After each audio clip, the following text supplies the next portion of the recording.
This Wingfoil tutorial looks at further tips for pumping takeoffs.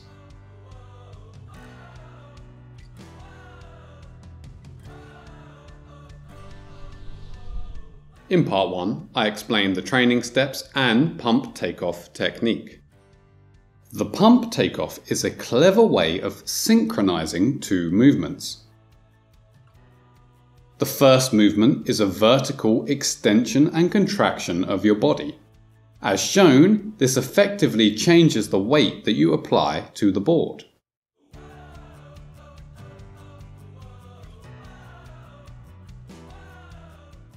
The second movement is an in and out movement of the hand wing. This decreases the force on the wing as you push the wing out, but then greatly increases the force on the wing as you pull it in. Now, if these two movements are synchronized to work together, something great happens. You can get that maximum force from the hand wing at the very moment that you're contracting and taking your weight off of the board. That gives a big boost in speed, and means you can take off in less wind than would normally be possible.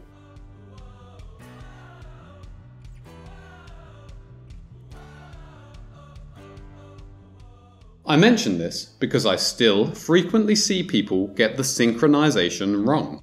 Here's a great example of an out of sync pump takeoff attempt. You can see here in Greg's early attempts, he's pulling in the wing for extra power at the moment that he's extending his body upwards. So he's getting extra force from the hand wing as he's stomping the board down into the water, creating extra drag.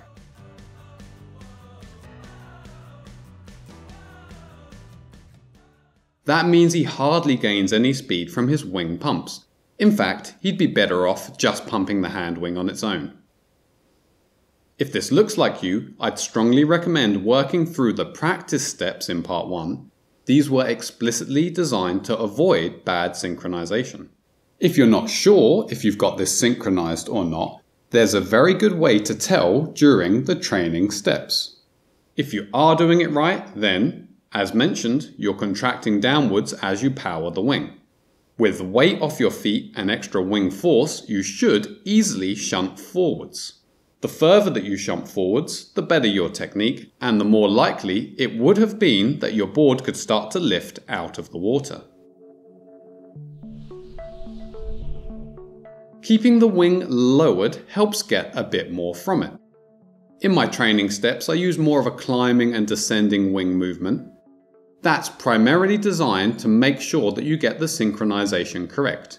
As you improve, however, and synchronization is no longer an issue, you can start to keep the wing movement pretty much horizontal. That will give you a little bit more out of the hand wing. To get the most out of the hand wing, you also want to be pulling in the wing very aggressively. As airflow across a wing gets faster, the force from it increases exponentially. So you get more and more from it as you pull in harder.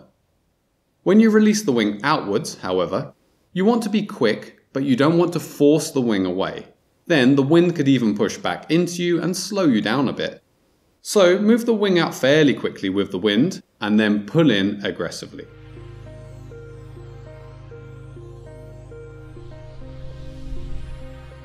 One thing I didn't mention in the previous video, as it was already complicated enough, is that your pumping technique can change during the stages of a takeoff.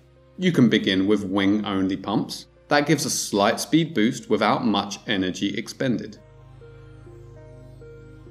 The board will then support you a little better, so next you can start adding the up and down movement of your body. Then next, as the board starts to get a bit clear of the water, you can start to add in the alternating front and back foot pressure. What you're doing at this stage is effectively adding in foil-only pumping. That can be quite tricky, so if you don't know how to do it, it's fine to leave that part out. What you could also do is watch the foil pumping tutorial, practice this skill separately, then once you have it in muscle memory, you can add it to your light wind takeoffs. As mentioned, it's best to add this movement more towards the end of a takeoff. If you do it too soon while you're moving too slowly, then this front and back movement will sink the tail significantly and slow you down.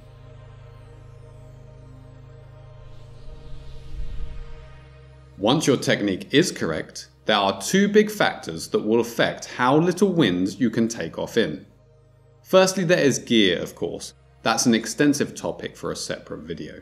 Secondly, your athleticism makes a big difference, specifically your own personal power to weight ratio. With wingfoil practice, however, hopefully you should find your arms get stronger and maybe you even get a little lighter. Let me know any pumping takeoff questions you have in the comments. Thanks for watching and I hope this helps.